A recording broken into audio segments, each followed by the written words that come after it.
following sheep, I follow my gut. I will not comply with these mandates. Y'all do what they say, I do what I want. Better step up before it's too late. You know where to find me, I'm up in the front. Turn of the news is useless. I feel like I'm about to lose it. I know the body that is clueless, but they know what the hell they doing. I'll never comply, I'll never comply. They gon' have to come and shoot me. I never comply, I'll tell them goodbye. Die by you for the moon, yeah.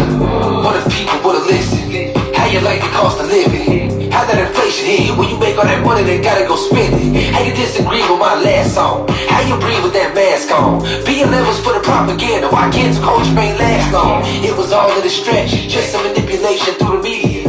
Different channels, same narrative, same script they've been reading this evening. How the mandates been treating you? Still believe all that shit that they feeding you? We being ran like a communist country. What you expect? Just look at who's leading you. I make music for military-minded mother who ain't backing down. When it's crooked politicians call public, only get confronted, not smacked around it. How the hell are y'all not in jail after all the evidence that's been found? When you're part of the plan and you push the agenda, I guess everything is allowed. The ones made in the USA, hands of the what, one with the what. It really don't feel like that these days. Y'all following sheep, I follow my gut. I will not comply with these mandates. Y'all do what they say, I do what I want. Better step up before it's too late. You know where to find me, I'm up in the front. Turn of the news is useless. I feel like I'm about to lose it. I know the body that is clueless, but they know what the hell they doing. I'll never comply, I'll never comply. They gon' have to come and shoot me.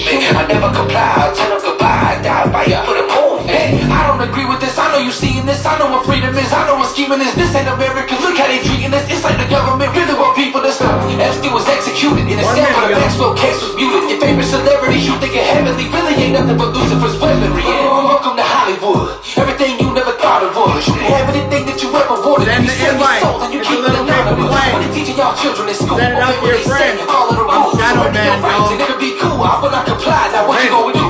I don't really give a damn where I've been. Always something new. The people never win. Why they talking lockdown yet again? Who gon' really stand and fight until the end? Who really calling the shots and writing the words on bodies, no teleprompter? Telling him what he's telling us when he's messing up, so they get him off. Was made in the USA.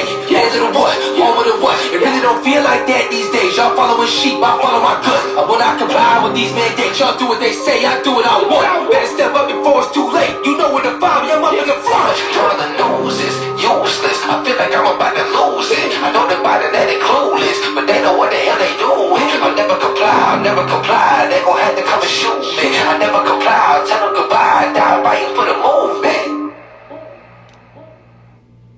What up, y'all? What up? How y'all doing? Welcome to another episode of Most Hated Mondays, y'all. This is a reschedule from last Monday, y'all. Unfortunately, Lucas Lepejian couldn't make it last Monday, so we rescheduled it for tonight, y'all. Thank y'all for joining us tonight. We're going to wait just a few minutes here for him to join us. I already spoke with him tonight, so he should be in here fairly shortly, y'all. I don't know what happened, y'all. This is called Most Hated Mondays, y'all, and I don't know what happened, but episode 2 with Mitchell Bosch is gone, y'all. Episode 2 with Mitchell Bosch is gone off my page. I don't know what happened, y'all. I can't repost a live. I have it saved on the phone, but it's gone. The only place you can find episode 2 right now is on YouTube. So if you want to catch the episode with Mitchell Bosch, catch that on YouTube. Episode 1 with Hypno is live. Episode 3 with Dr. Assad was banned on YouTube, y'all. I swear, I don't know what it is. I mean, this is not Most Hated Mondays for no reason, y'all. But Dr. Assad's episode is still here on Instagram if you want to catch that. And then the last episode with DVS 7.0, y'all. Catch that. That was a good one as well with a special guest appearance from Austin Hill. Shots by Hill from Canada. But tonight, you guys, we have a special episode. Thank you guys for joining us.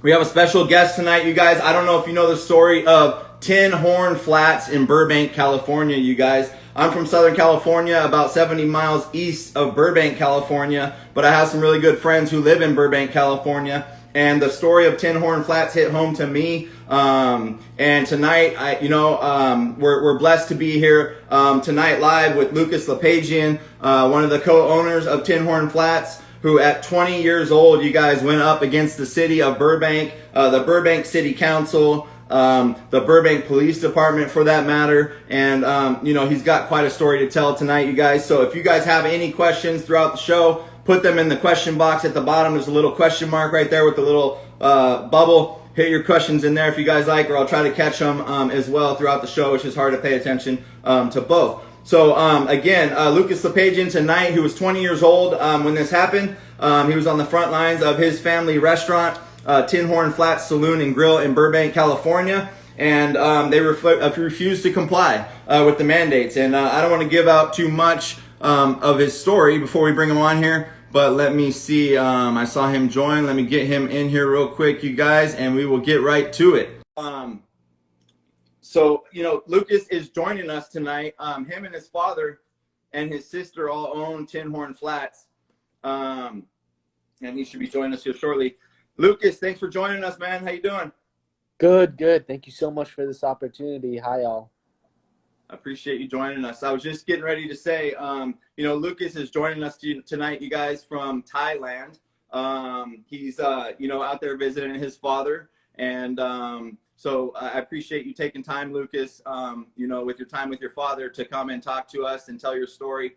I know a little bit about your story, but I think a lot of people here, social media, obviously you guys, are big on social media, but recently here in the United States, the New York Freedom Rally has been a big, push against the mandates and stuff, I guess more vaccination mandates per se, in New York. And so I'm not sure, a lot of them have reached out and, we're waiting for you to come on tonight. They're aware of your story, but I think a lot of people also across the United States, even here in California and across the world, don't really know the story of your restaurant. So again, thank you for coming on tonight, and look forward to getting into it with you. Anything you want to say before we get going? No. Just it is what it is. I just learned through doing some interviews with the media just how fake the media is, just constantly twisting words and making it sound like that I was doing one thing when I really did the other. And I would do an interview for like 5 minutes, and then they would take this like 10-second cut that made us sound terrible or made it like a completely different story. And that's a really valuable lesson that I learned, is just how fake the media is. Wow. And it's amazing. I actually went out to one of your, I don't even know if you want to call it a protest, but it was on March 31st, the day, and I kind of want to get into this in a minute. Oh, wow. You were there March 31st. That was one of the last days we were actually open. Yeah. And so it was one of the things that I was just amazed by was you were 20 years old at the time going through all this. And, this is stuff that, grown men would never even dream of doing. And here we sit here 2 years into this pandemic, and there's really a select group of people, yourself, your father, obviously, and we'll talk a little bit about, him, but, he was a vocal, he was vocal, although he was in Thailand, you were here on the front lines, but, we got Max Public House in New York and Ian Smith's, gym, and there's a handful of businesses that people are aware of. But it's unbelievable what you went through at just a young age of 20 years old. So I just want to throw that out here to the people. Lucas was 20 years old when this happened. Are you 21 now, Lucas? I turned 21 in August. Turned 21 in August. All right. So if you don't mind, we'll kind of get into some of the details. As I understand it, you guys are still kind of in litigation, so some things Correct. You may or may not be able to say. So Correct. But just so everybody kind of knows that in advance. Tell us a little bit about yourself, Lucas. I know you're 21 now. Maybe just a little brief about your upbringing, your family history. I believe you guys have been in the restaurant business for some time. Whatever you feel comfortable sharing, just to kind of give the people a little background on who you are personally. Yeah. I grew up playing baseball and playing the drums, and I remember my very first day of working for my father was when I was about 14 years old, and it was the day before the Broncos versus Seattle Super Bowl, when that was in like 2014. So I trained the day before, and I started working the next day. My father has owned 4 restaurants called Tinhorn Flats Hollywood, Lucy's 51, and of course Tinhorn Flats Burbank. And he's owned Tinhorn Flats Burbank since 2004, I want to say 2002, for quite a long time. And that was his baby. That was the one that he really focused on. And really put his effort into. The other ones just simply didn't work out. The other ones were way bigger, almost way bigger, just massive, and just didn't have the right staff and just didn't work out. But in the end, the only thing he kept up was with Tinhorn Flats Burbank, and I'm just really happy that I was able to take on after my father and work at the restaurant and stuff. Just growing up, my dad was a really, really hardworking guy, and he would be working hours on end. I'm just so lucky that I had such a loving father that would really provide for his family and send me to good schools and support me and my sister throughout the whole time. Even when we were younger, even through the struggles, he always made us really happy and never let us get down about anything. And I'm just so lucky to have such a great father. Amen to that. Amen to that. You know, and that's one thing, you know, that I saw personally, having followed you guys, you know, quite a bit, I guess I would say, throughout your guys' ordeal, was you could see your father's love, you know, for you and your sister, and your guys' love for your family restaurant. And did you grow up in Burbank, and did your father grow up in Burbank, or where do you mind me asking where you guys grew up? Yeah, we grew up in North Hollywood, just 5 minutes away. Okay. All right. 5 minutes away, yeah. Okay. And so when did you start working at Tinhorn Flats? How old were you when you started working at Tinhorn Flats? And when did Tinhorn Flats kind of start picking up? I mean, every restaurant business, you know, has its struggles at the beginning. When did it kind of start picking up steam in Burbank?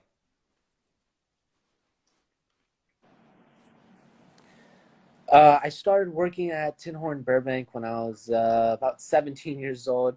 I started off as a busboy, made my way up to a server, and then a manager, and then I left for a while I went to college at Santa Barbara City College, and because of the whole pandemic and stuff, I was just kind of just up there, wasn't really doing anything.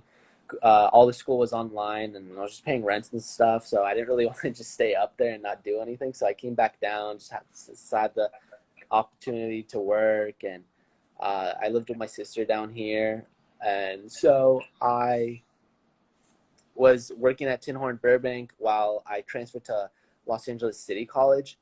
And since my dad left to Thailand while I left to go to college, right before he actually came to Thailand, August 2019, right after my 19th birthday, which was, I mean, looking back at it now, it was like a crazy, crazy coincidence that he came right before all of this nonsense.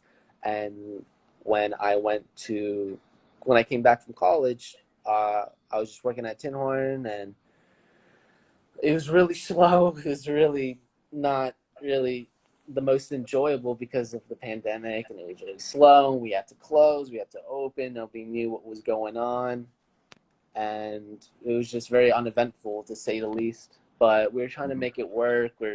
We had a really good staff that unfortunately we had to lay off, and just because of the whole takeout thing and the outdoor dining and the no indoor dining and the complete complete fuckery. Yeah, complete fuckery and complete idiocy that was going on. So you kind of mentioned like kind of all the forces tugging at you briefly right there, but can you just talk about from your experience? I know you were really young at the time, but just for the people that may not have worked in one or don't know how it is to work or run in a restaurant, how difficult is it to run a restaurant? And then when you have to shut down your restaurant or do things like you're saying, fire your staff, and here you are you still got bills to pay and stuff, right? Like how difficult is it in the restaurant industry to make it already before any of this? I was really lucky that my older sister Talia, who was looking out for Tinhorn while I was in Santa Barbara, just was running the whole place while I was gone, and working at her other job at Carl Strauss in downtown in Orange County. So she really showed me like the insides of like ordering and just like the higher up stuff, like the higher up like manager details and stuff, like how to order and really the ins and outs of the POS. And she just showed me how to really run the business because since she was working at Carl Strauss, and I really didn't have anything else going on because online schooling is the biggest joke in history. Yeah. So, Yep. so after she was showing me just everything, I was really lucky to be, I would definitely call it as a mentor.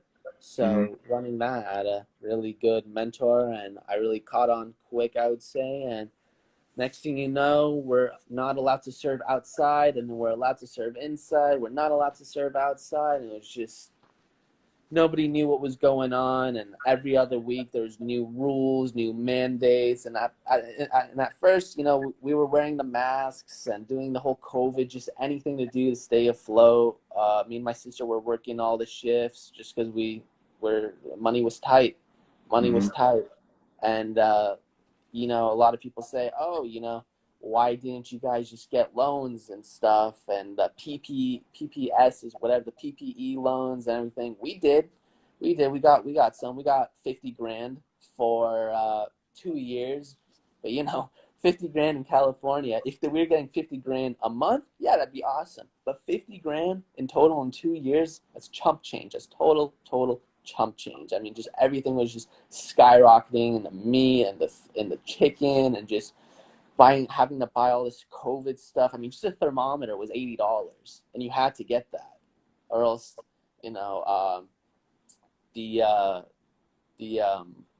the health department would rip you a new one and give you a B and shut you down, and it was unbelievable. All the hassles we had to do to stay afloat.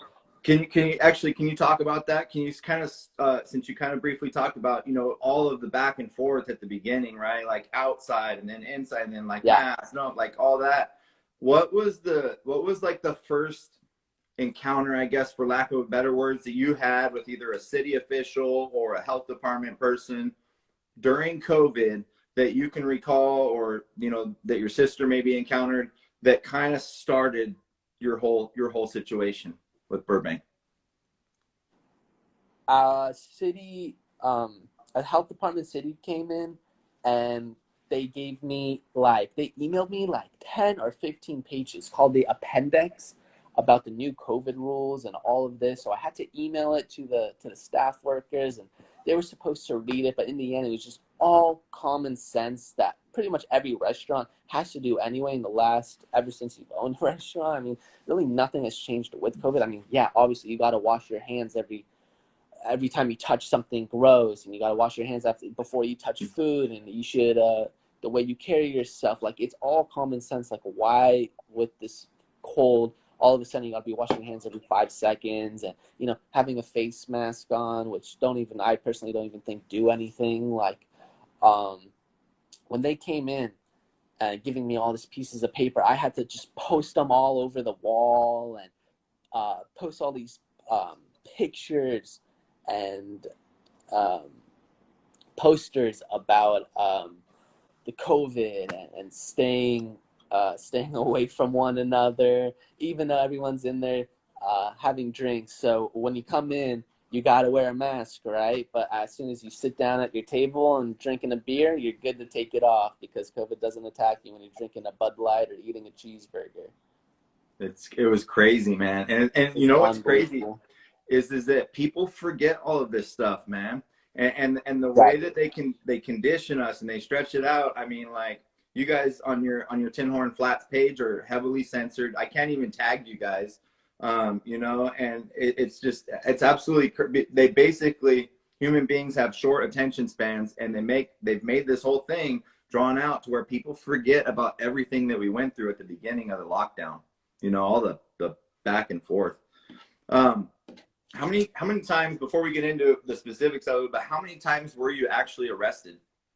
I was arrested 3 times in a week. 3 times in 1 week? Yeah. Okay. And were you guys at any point, so the health department comes in, what were some of the violations that they gave you guys at the beginning that kind of, like I said, kind of tripped up the whole thing? The violations we got was serving food and beverages outdoors, and they called it during the stay-at-home order, during Gavin Newsom's stay-at-home order. They said we weren't allowed to be serving food or alcohol during the stay-at-home order, and that we were having too many people just overall in the building. We weren't obeying the COVID protocols. And do you remember what month that was, or when that was, when that happened? Yeah, it was December. It was in December. December of 2020. Yes. Okay, all right. And No, they 2021. deemed you guys like a health risk or a public health safety risk, the restaurant. So basically, they came in and you guys got cited because you guys were serving people on the outdoors. And then what did you guys do at that point in time? We just said, screw you. We were like, yeah, we are going to be serving people outdoors. We were still wearing masks. I mean, just like we were doing 15 years ago when my father bought the restaurant, we were sanitizing and everything. I mean, the only real difference that we made during COVID times was just wearing a mask. Right. And I don't even know. Some people had face shields. You know, I told the staff, if you want to wear a mask, you do whatever you want. You do whatever you want. I'm not going to force you to do anything when it comes to wearing a mask. But yeah, it was really insane.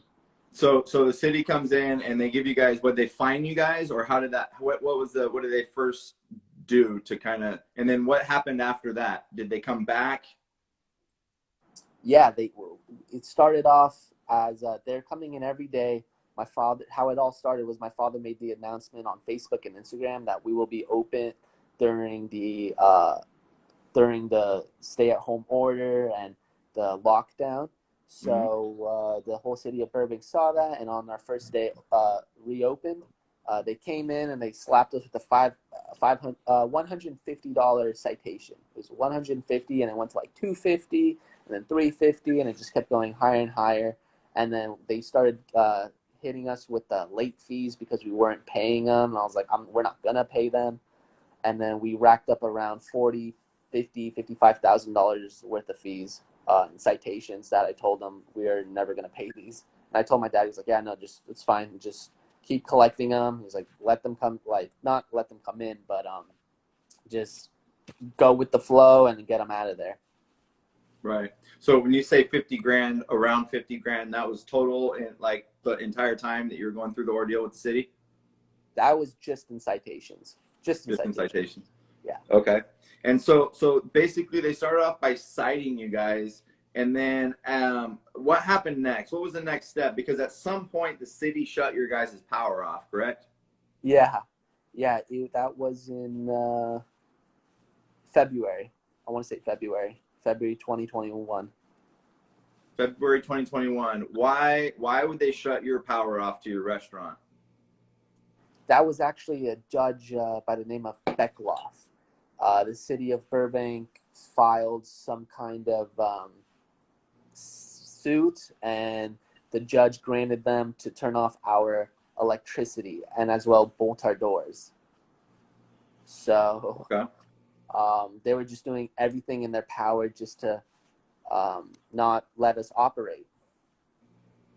So between basically December and February, was it the health department that was coming into the restaurant and citing you guys? Well, how frequently? Because this is something that I think I always questioned, and I think maybe a lot of other people did too, is like, who's really enforcing this? You know, are people really coming into restaurants and writing citations, and are police coming in and really arresting people? So how often were they coming in within those first like 2 or 3 months between December and February and citing you guys? Do you recall? Yeah, it was every single day. It was city health department every single day. The police were actually really, really cool in the beginning, especially Burbank PD, until they turned on us. But there was actually some Burbank officials that Burbank police officers that would come in like escorting these city officials because they kept getting like heckled at and like yelled at by the Tinhorn supporters. So when the Burbank police officers would come in, they'd be like, hey, like, they would tell me like, hey, like, I'm on your side. I just got to be here. I got to just make sure that these people aren't getting pretty much harassed, and that they're just keeping everything civil. I'm like, hey, absolutely, I totally understand that you're pretty much being forced to be here. But these people really bring it onto themselves, the city workers, the city health department, for really forcing themselves to like citing me and really telling me what I'm doing is wrong when Right. when it's really not. No one's forcing these Tinhorn customers to drink their beer and eat their burger. No one's forcing them to do anything. Right. And I know at some point, so they were the city was coming in finding you guys every day, and then at some point the city filed a lawsuit, correct? And then Right. is that because you guys weren't paying the fines, or what was their reasoning, or what do you know what their reasoning was for basically coming down with an order to bolt up your doors? Not paying the fines, being a public nuisance, just operating, and pretty much everything you can think of. They're filing a civil suit against us for just anything. Being American, being conservative, everything. Being anti-COVID and this and that. Being everything. And who was it in particular? Because I know the Burbank City Council, for example, seemed to have it against you guys or had an axe to grind. Was it who is it? Is it a person within the city? Is it the Burbank City Council? Who filed the lawsuit? City of Los Angeles County. Los Angeles County? Yes. Okay. Yes. All right. And for the things that you had mentioned. So at some point they filed a lawsuit. You guys continued to stay open. Correct me if I'm wrong on the timeline, but they got an order to lock up the doors. How much longer after the court order did they actually lock your doors? This is where it's awesome. So the fire department came and locked our front doors, and they locked the side gate. And so I cut off the side gate, and I jumped over. I opened the side gate, and we were operating business from there. And then actually the same day that the city of Burbank fire department locked our doors, they came back and unlocked the doors because they said it was a fire hazard that the front doors were locked. And I was just so thankful and reluctant that these people were standing up against really communism and to the government shutting down small businesses, and they actually unlocked the front doors and took the padlocks off. And did they do that because you made your way into the restaurant? So now that it was occupied, they had to come take their lock off in case of an emergency? Was that kind of why they did it? Correct.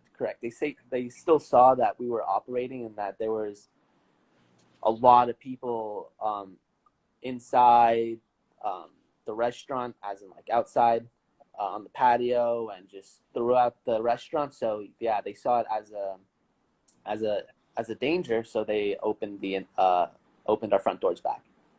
Gotcha. And so to be clear for everybody out there, your family owned the restaurant and owned the land that the restaurant was on? Correct. Okay. And so you guys were cited. There's a lawsuit filed. They bolt the doors closed. You cut the doors open. And what happened next? I guess the city at some point shut your power off and your phones off, or was this before this point?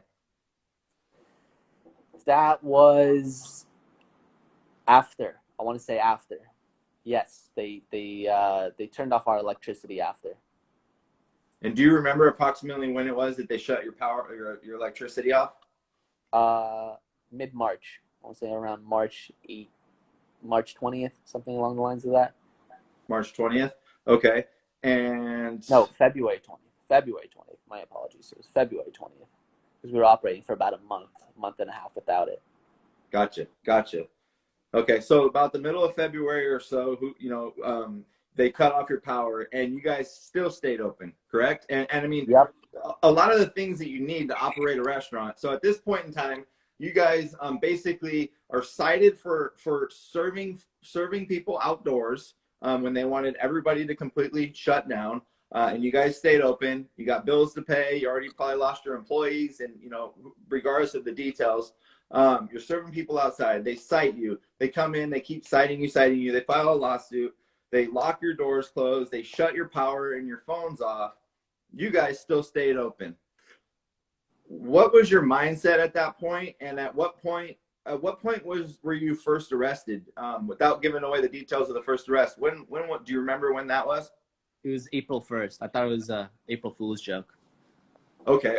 So it was still a little bit down in the timeline here. Okay, so we don't want to get too far ahead of ourselves. So you guys stayed open from about mid-February or so.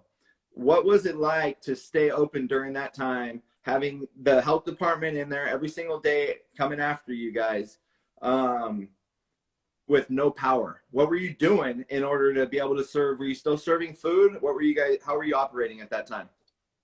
When we lost power, all of our supporters found out. I was just so lucky and honestly blessed to have such a great base and supporting group that was coming in the Tinhorn, and they lent me generators and lamps and just a bunch of equipment, like construction equipment, to allow us to continue operating, because they felt they had the same views as us. That's completely wrong what the city of Burbank is doing. And so they came out, they were just like, here, take please, like, take the generators. And I was just so fascinated by how amazing these people and these true American patriots are, that are helping us in a time of need to continue operating business.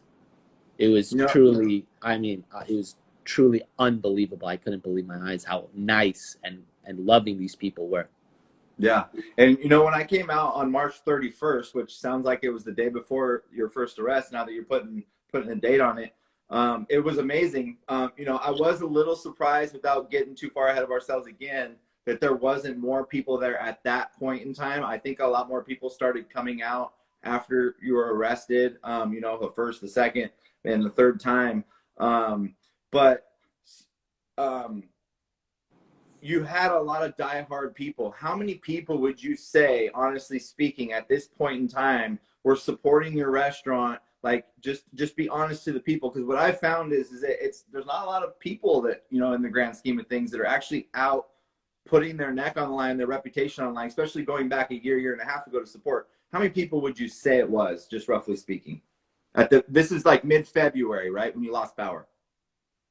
Thousands. We had thousands and thousands of supporters, because even though we had hundreds of people coming in to Tinhorn, to the actual location, our GoFundMe was very successful. We raised about $100,000 on our GoFundMe from people all over the world, and I would try to do my best every day to check the Instagram direct messages, and we had people from Australia that saw us on Sky News, and Argentina, and just places all over the United States, sending us mail with messages and notes. Just so sweet. I actually still have at my apartment in Los Angeles, and I kept all the notes, and it was just so beautiful what these people were telling me, and it was just really nice of them.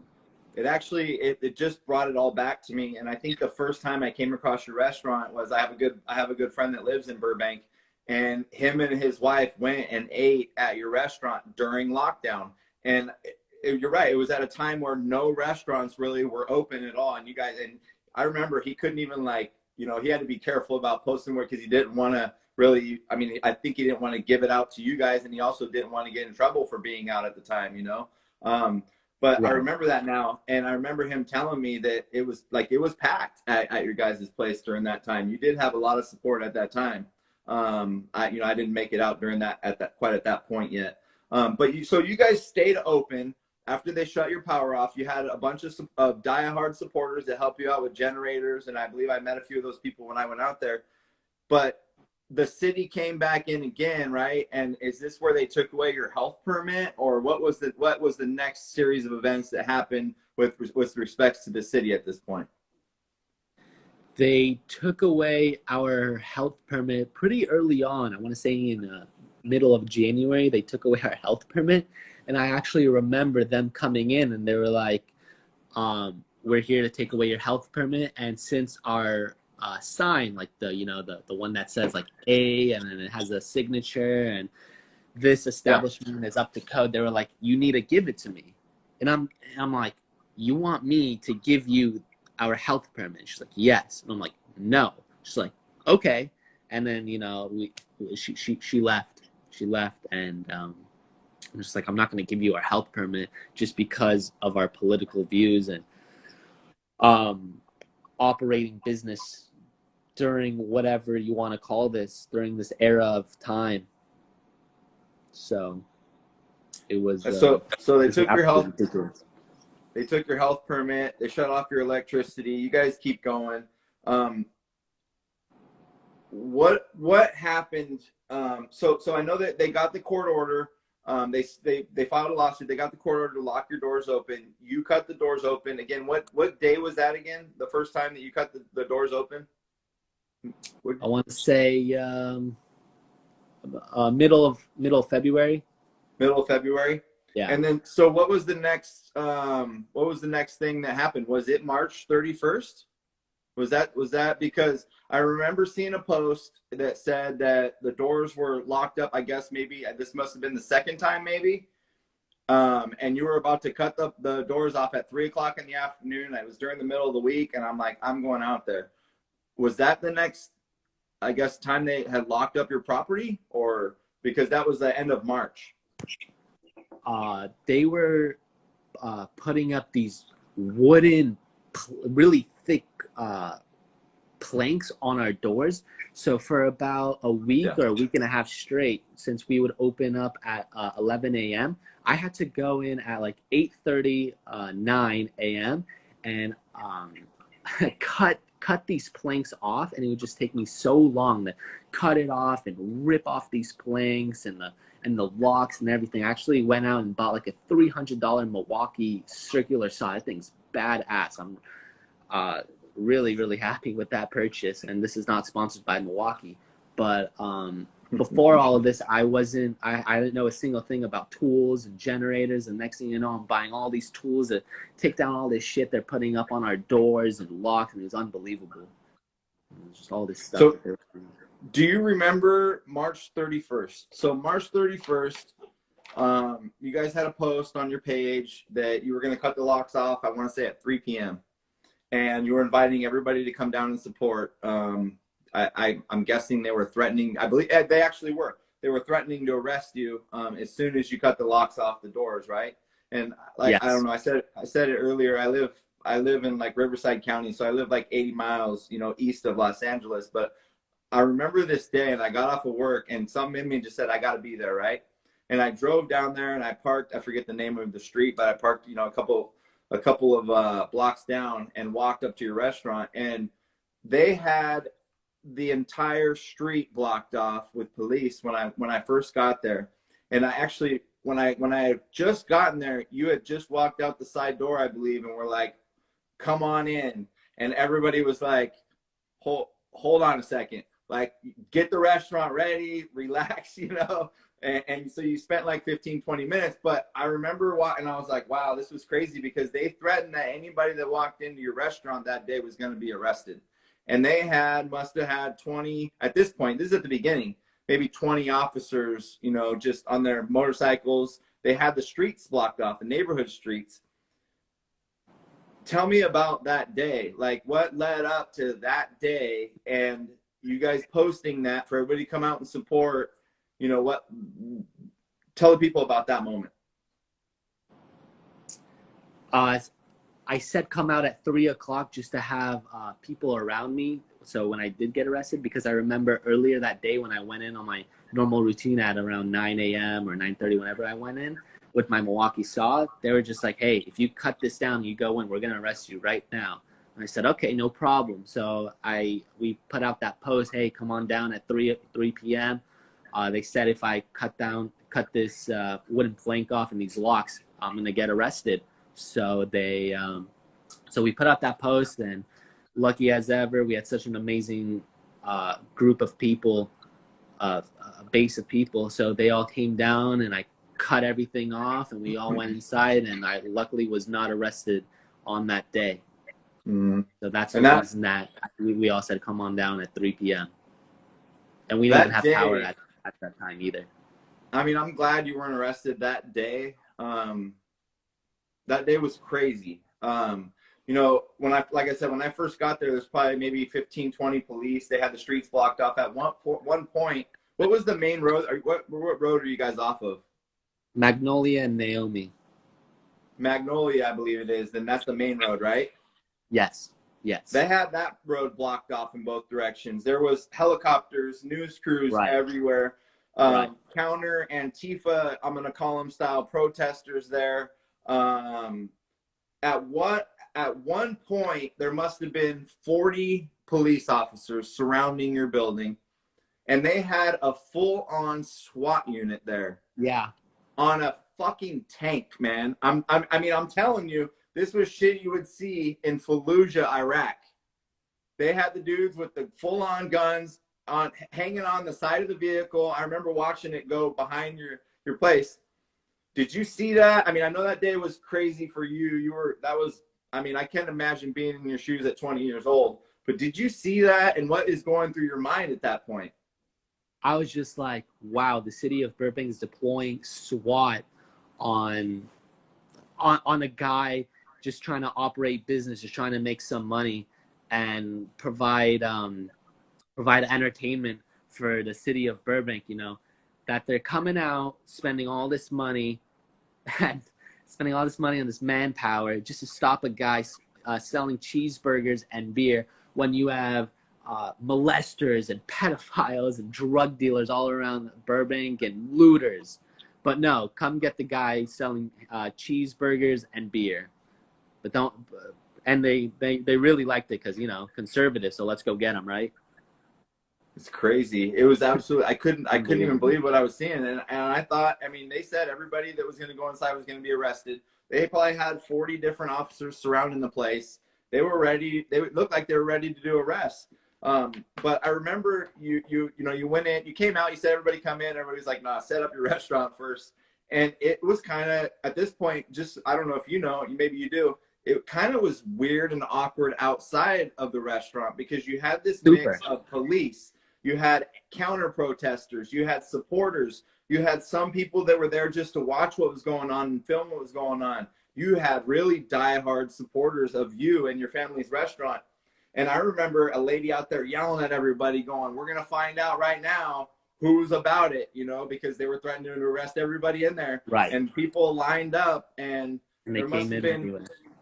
30 people that walked into the place, you know, that were willing to stand up against the thing. And it was just, that was, like I said, I was there that day. I met you that day, and it was crazy. I remember, like, just that, I will never forget that moment in time. And the vibe inside of the restaurant, though, and immediately chants of USA, you know, are breaking out on the outside patio. Everybody was outside. And at this point in time, I think it's important to point out, I forgot to touch on this, all other restaurants at this point in time were able to be open, right? Correct. Yeah. Correct. So the city continued just going after you guys, even though other restaurants were able to completely open. And I remember, just real quick, I'm going to turn it back to you and give your thoughts on that day before we continue. But I sat down at the first table to the left as you come in through the side door, and I came by myself, so I didn't know anybody there. And like 3 ladies sat next to me, and I believe they were Armenian ladies. Are you of Armenian descent? I am. You mind me asking? Yeah, I am. And Burbank, for everybody who doesn't know, and maybe I'm wrong on this, but this is, you know, stereotypes, whatever. But Burbank has a heavy population of Armenian people there, correct?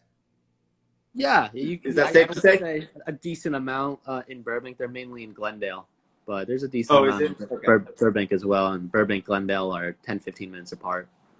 So I remember sitting at the table next to these ladies, and they were just like, everybody inside was just like, you know, they were all about it. Anybody who went inside there was about it. But these ladies were like, she looked at me and she goes, "Why is there not more of you here?" And I'm like, she caught me completely off guard.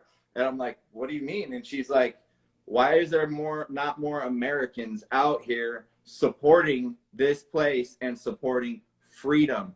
And that's kind of why I asked you that earlier, because not a lot of people were willing to go inside that first day. And I know there was a lot of threats of arrest and stuff, and SWAT team outside and the heavy presence.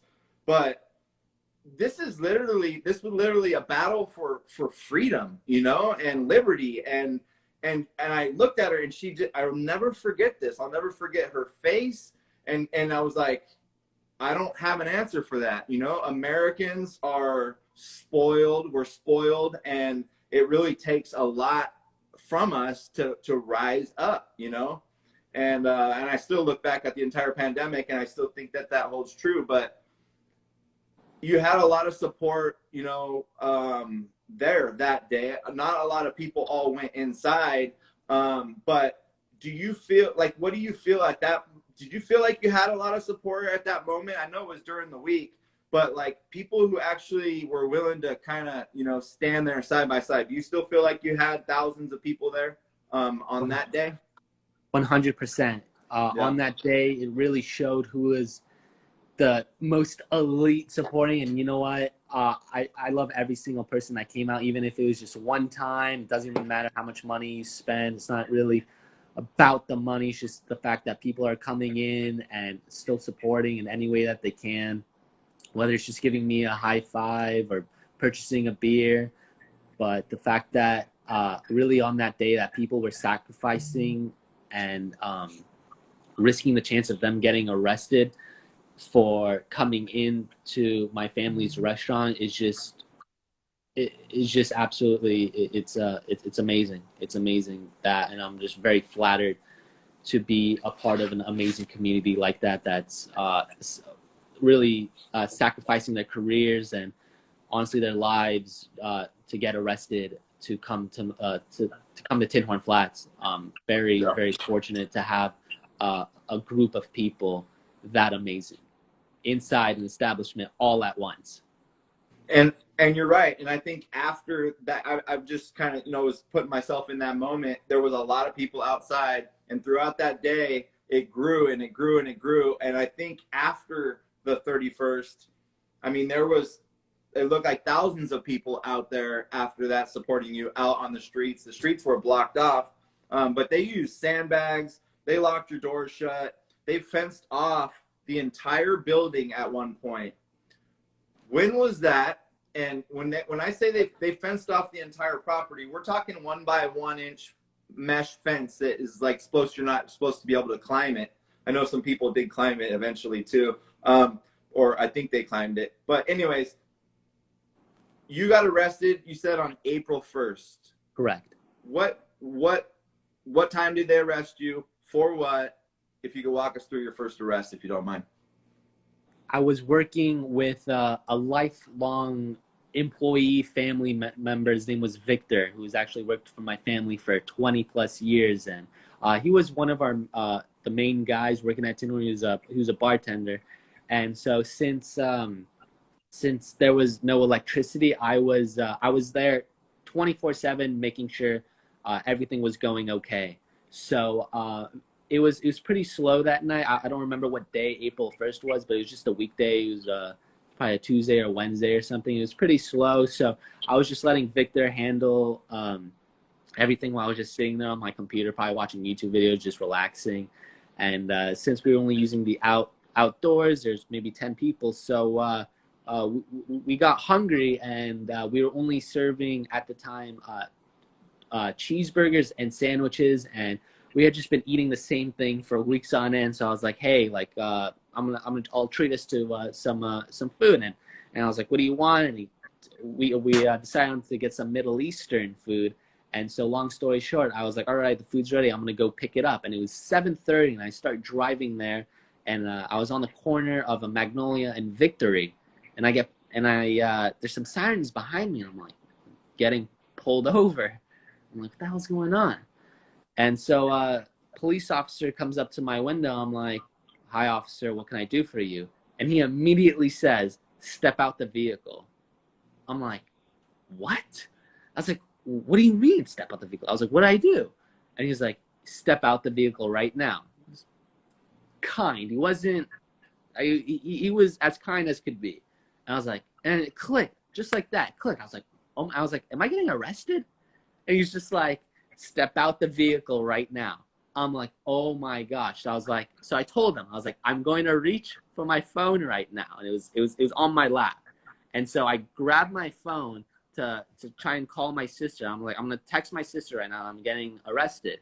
And the other officer, his partner, slapped the phone out of my hand and it went onto my dashboard. And I was like, are you serious? They're like, step out the car right now. You cannot use your phone. I'm like, okay. So I got out the car. They cuffed me. They put me on the back of my car. They like put my arms behind my back. And I was like, is this really necessary? You got to cuff me too? They're like, yep. I was like, can you at least make them loosen? And they're like, no. So they put me in the squad car and took me to jail.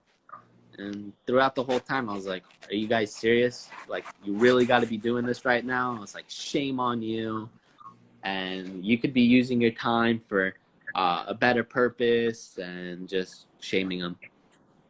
And so that was on April 1st. And obviously there was a heavy police presence the day before. So I'm going to go ahead and go out on a limb and say there was a lot of buildup and testosterone buildup on behalf of the police department. At this point, was things changing with the Burbank Police Department? Because they were literally they had SWAT teams and undercover police stalking your place. I went by your restaurant a couple more times within the next couple weeks after I went out there, and they had police 24/7 monitoring your restaurant. Like, what happened after the first time? You were released shortly after you were arrested, correct? But then, yes. How long was it before you were arrested again? And what happened the second time?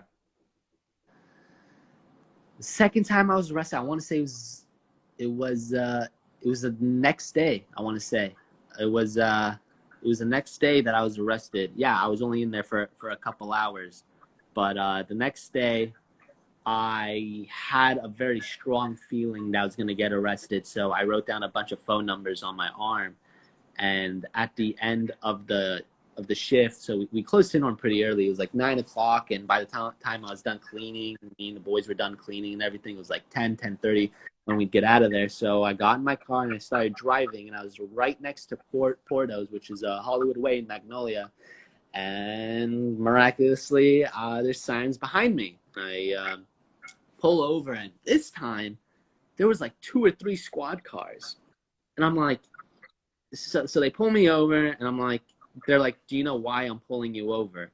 And I'm like, I have no idea, or something like that. And they're like, they said something. They're like, oh, your tags are expired. I was like, oh, is that so? They're like, yeah. So they asked me for my ID, and I gave him my ID, and he goes, checks me in his car. I don't know what this guy was doing. He was really wasting time. And he comes back and he's like, hey, you're under arrest. So I'm like, okay, let's do this again.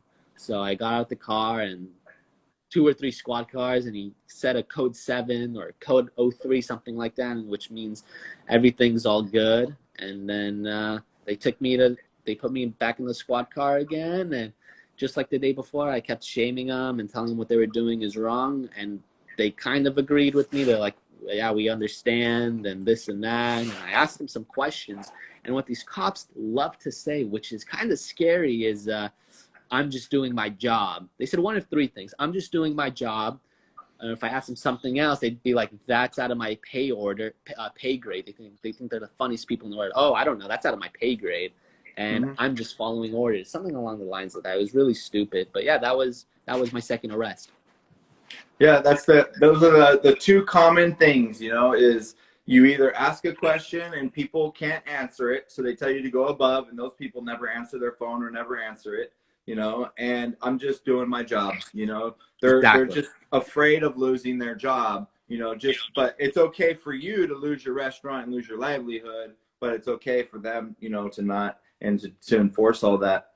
At what point did you guys pick up Mark Garagos? I know Mark Garagos, does he still represent you guys? Are you guys, actually, I don't want to get too ahead of myself, but at what point did you have to pick up on, an attorney basically to help support you guys against the city?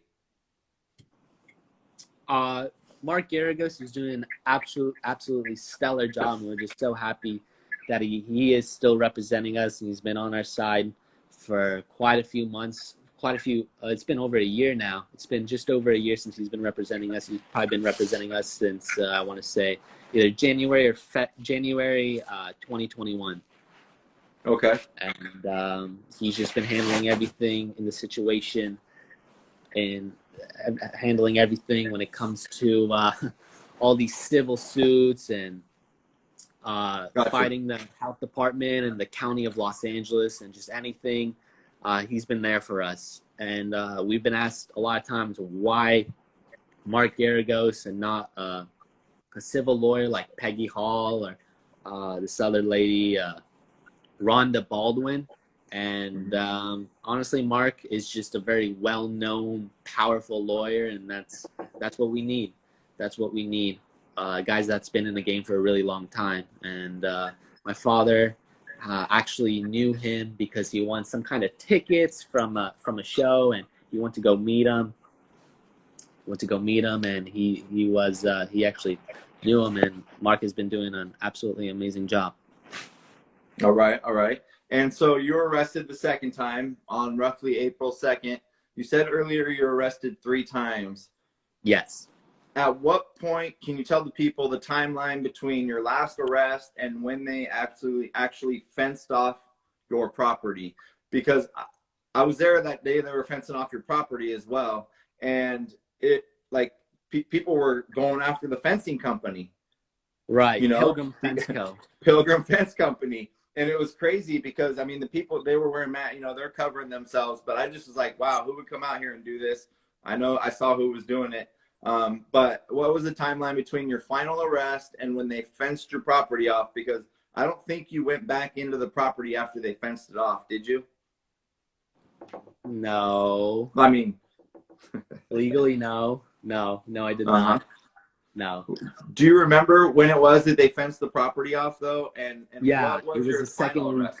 It was my final arrest was, I want to say, April 6th, and then they fenced the property off around April 13th. Okay.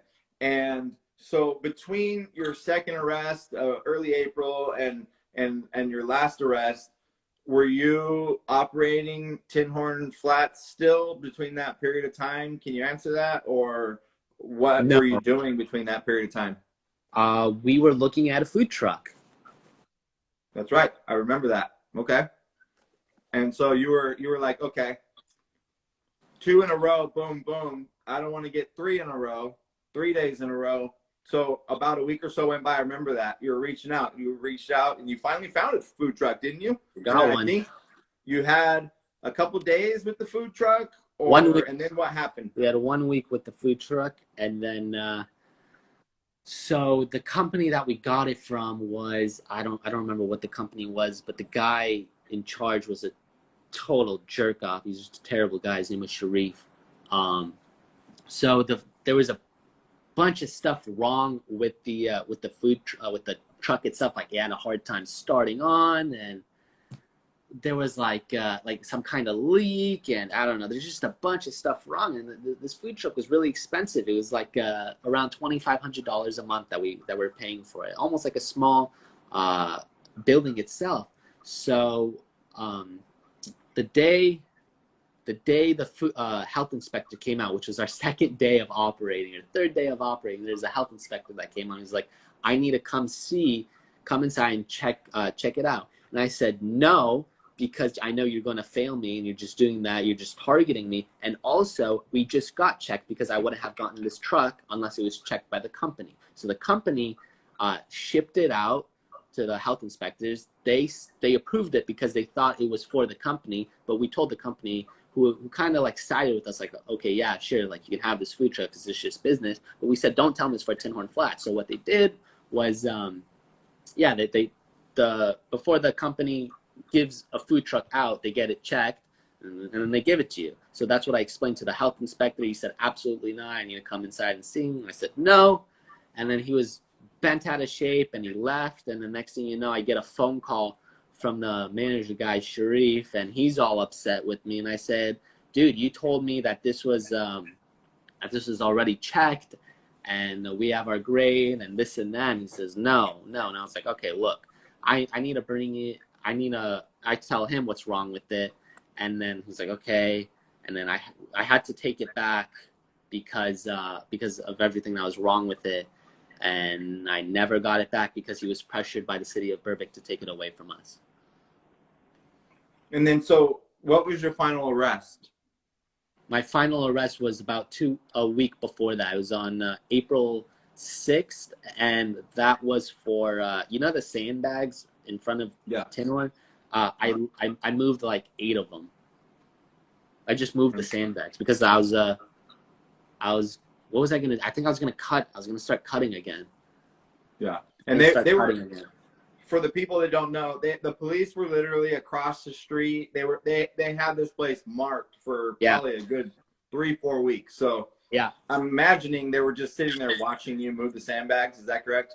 Yeah, they were. Yeah. They were. I actually sent out a Snapchat like 2 minutes before. I just I just send my buddies a video, just like they were about a block away, just car facing Tinhorn on the side gate.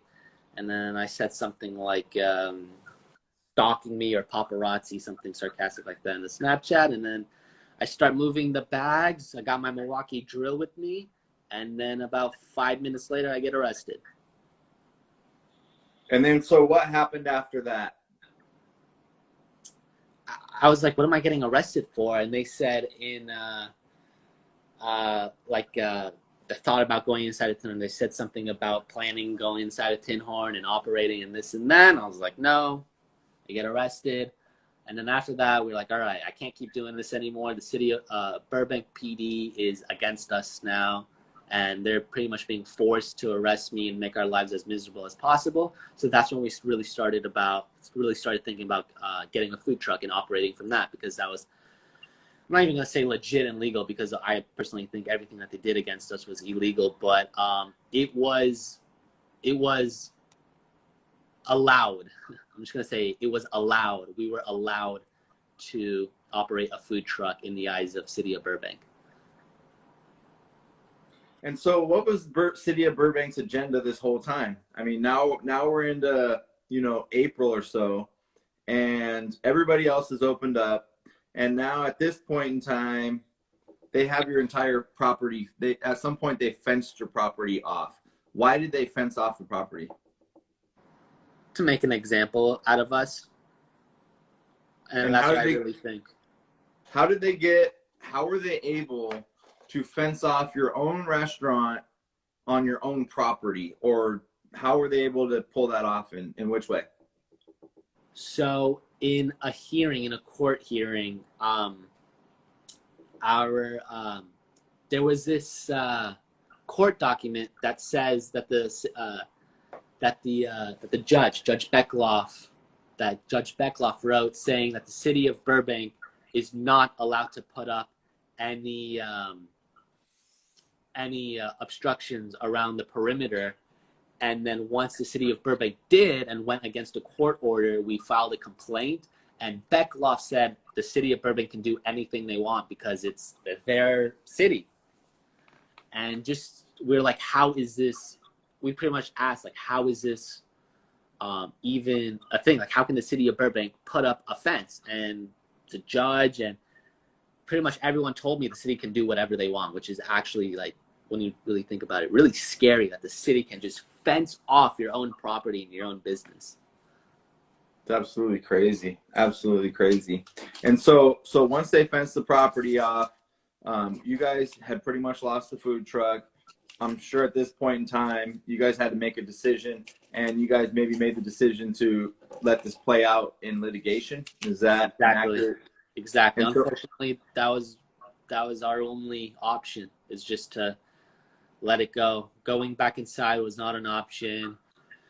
The food truck was, honestly, the food truck itself, it was just to piss off the city of Burbank. I was not quite fond of the food truck itself. It was a total pain in the ass operating that thing, and just I was young. I was not experienced with the food truck. I would not even call myself super experienced when it comes to the restaurant. I obviously still have a lot of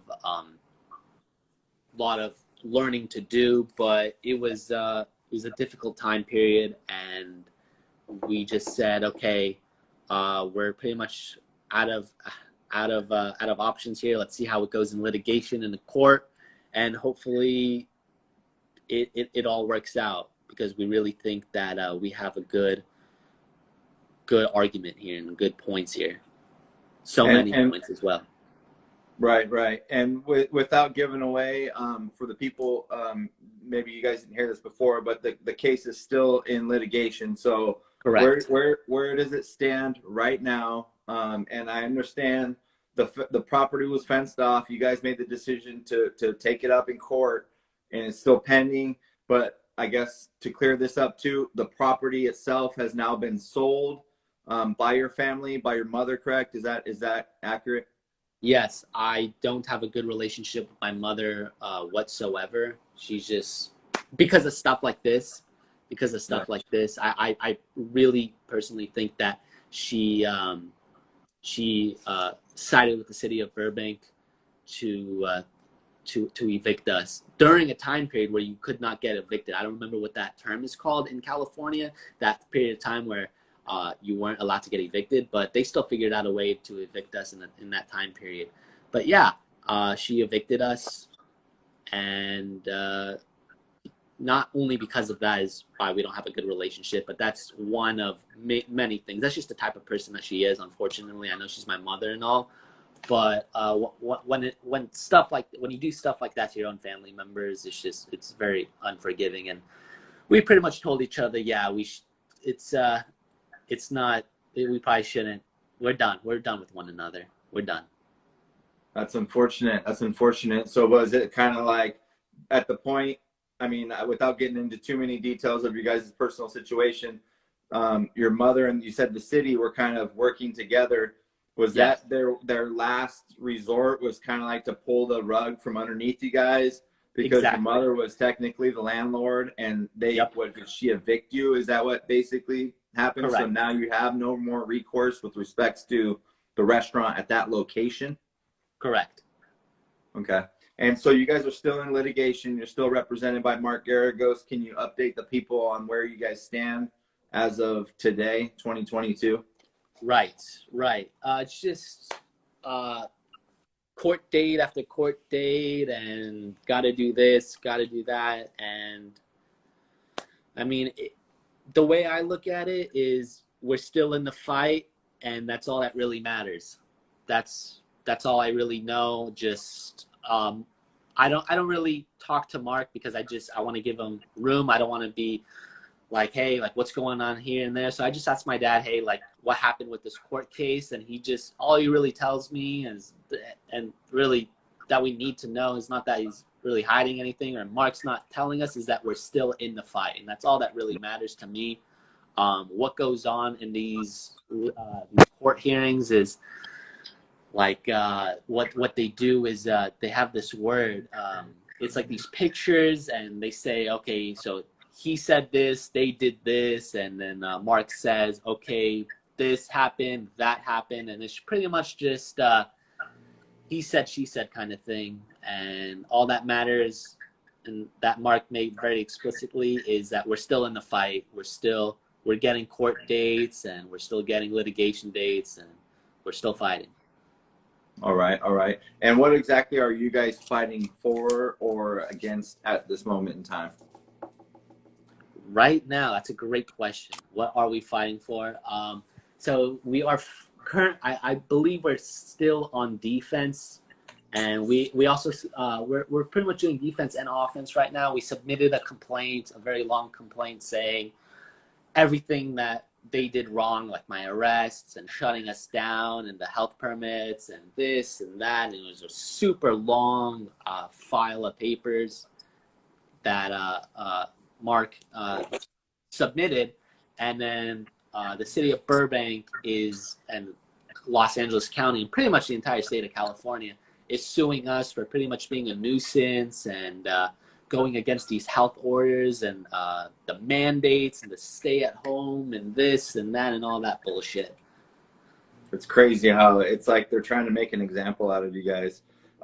Strongly I think we're kind of winding down on time here, so I want to get to a couple of the questions in here. But we were talking a little bit earlier, and you had mentioned that for everybody that doesn't know or maybe joined late, Lucas is joining us from Thailand. He's visiting his father out there.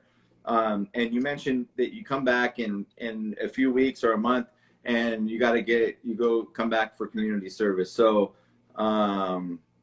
what's going on with your arrest? You got to come back and you got to do community service for this bullshit. What's going on? Yeah, I got hit with 40 hours. Thankfully, I'm not going to be like picking up trash on the side of a freeway. I need to talk to Mark about it, but it's something to do with the church. I got to go to church, and honestly, I'm really happy that it's church. I went to a Catholic high school, and I consider myself a religious person, so I think it's really cool and honored to do that. But like at the same time, I don't want to do it for the purpose of what it is. The purpose of, like, it's almost like admitting what I did, what was wrong. But I was given an option. It would have stayed on my record, and I didn't want to stay on my record, so I said, okay, I'll do the community service. But I am grateful that I'm doing it at a church. Very grateful. All right, amen. And there's a couple questions in here. One of them says, and I don't know, I'll let you answer this. Is there anything you could have done differently to push the city back? Basilico's never shut down. Is it?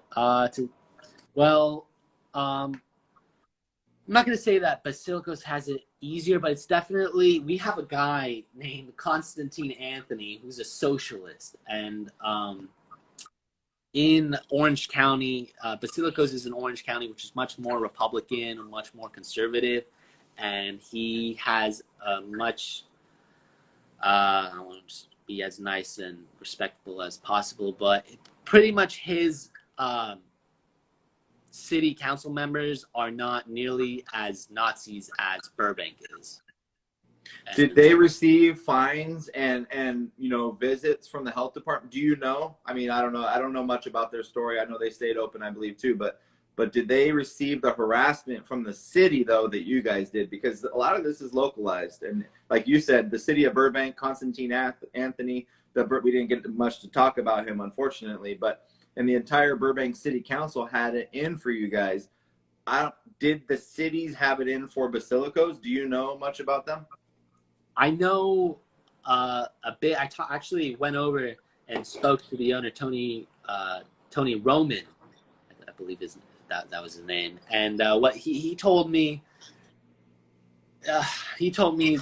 to no lawyers, don't even let them in, no masks and this and that. And I didn't know.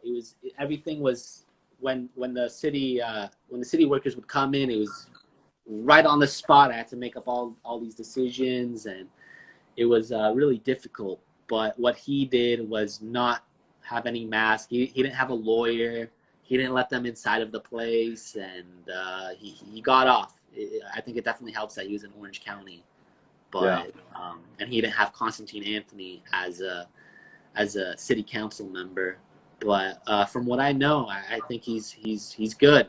He's good. He's not having any of these struggles. I think all of his cases were dismissed and dropped. Oh. Wow. All right, man. Well, I just want to say on behalf of myself, and I'm sure I'm speaking for a lot of people out there, we admire your bravery.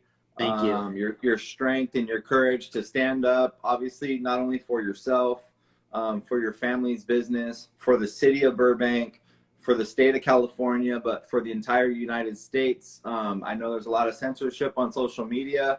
I know your story did get out there. You had a lot of, Dennis Prager was there, and you had a lot of support around that period of time. But it's also important that we keep this kind of stuff fresh in people's memory, because we're heading down a road where we don't know we're headed right now. And this all could rear its ugly head real shortly once again. So I just want to say thank you for your time, man. When you come back, maybe we can hook up for a beer or something down the road. Jason. Thank you so much for having me. This has been a true pleasure. Thank you for everyone that came by and supported on this and in Tinhorn and everything. I see Sean Michelle. She's one of the best. She's in there all the time. She's such a sweetheart, and just so lucky to have met her and so many amazing people like you, Jason, and all the friends and family. I don't even call them customers anymore. I call them guests because they were really truly guests inside of in my home. Amen, man. And for those of you guys that are in here right now, if you want to follow Lucas, I think he's a private account, so don't be upset if he doesn't accept you guys. That's up to him, but you can click the button up on the top right there. If you want to follow their restaurants page, they still have a page. You have to type it all in. It's at Tinhorn Flats Burbank, correct? Correct. There's a lot of through this thing ran people all kinds of different directions. I actually ended up getting on one of the Burbank bigots or some shit like that, where they were doxing everybody that was there. And I'm not even from Burbank, and it's okay. I'm okay with that. But, it was that whole situation was absolutely crazy. But I don't know. Anyways, man, I appreciate you, brother, for coming on and telling your story. And for everybody who wants to add them up there. If not, add Tinhorn Flats Burbank. They still are active. They still post. And they support a lot of things that I know you guys in here support as well. So much love, brother. Much love to your family, Thank you. Sister and your dad. Enjoy your time in Thailand visiting your family. These are the most precious times. Enjoy your time, brother, and nothing but love to you, man. Thank you. Thank you all so much, all. Thank you. All right. All right. Great. All right. Have a good night. Thank you. Bye-bye. Bye, all. And so there you have it, folks. Lucas Lepejian, co-owner, Tinhorn Flats. Amazing story, y'all. I hope you guys enjoyed it tonight. For all of you guys that watched it live tonight, those of you guys that are watching on the repeat, I appreciate your guys' support from the bottom of my heart. Next week, we have another great show next week, you guys, with Jericho Green. Some of you guys may know him. If you don't, go follow him on YouTube, Jericho Green. He's a very entertaining, captivating, conservative influencer, I guess I would say, for lack of a better word. Just a regular dude. I got onto him a couple years ago. He's a big Trump supporter, and I can't wait to have Jericho Green on the show next week. But tonight was just amazing. I'm so grateful for Lucas to join us tonight from Thailand while he's on vacation and tell his story to you guys. Hopefully you enjoyed it. It's got a little bit of everything, all bundled up into one. It's got a lot of freedom in there. It's got a lot of fight. It's got a lot of courage. It's got family. It's got love.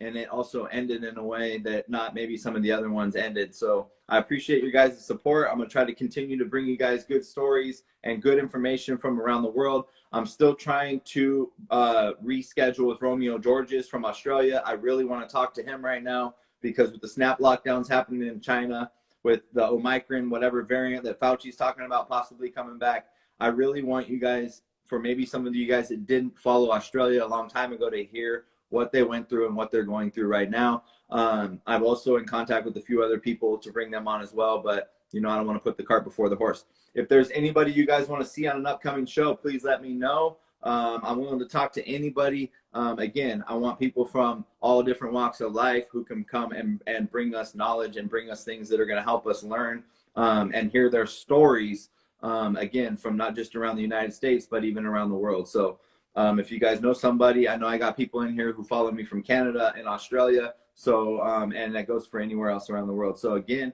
thank you, everybody. We'll see you guys next Monday live with Jericho Green back at the normal time, 6 p.m. Pacific time.